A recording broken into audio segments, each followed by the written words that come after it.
What does Eureka Materials do?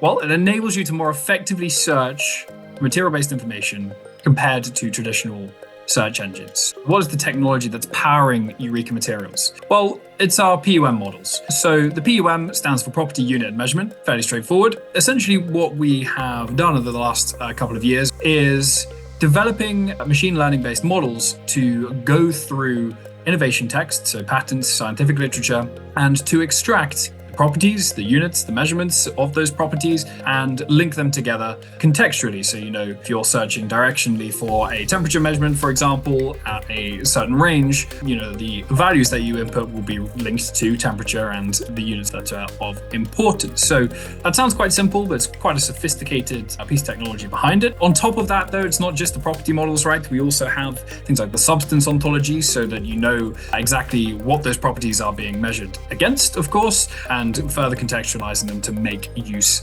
of the information there. And the primary reason we developed this methodology is because traditional search engines are very much language driven. However, when it comes to describing materials, material performance, substances, a lot of the time that's done numerically, right? In the case of material science, right, that's more often than not done through particular properties under a certain set of conditions, right? So that's what we're looking to unlock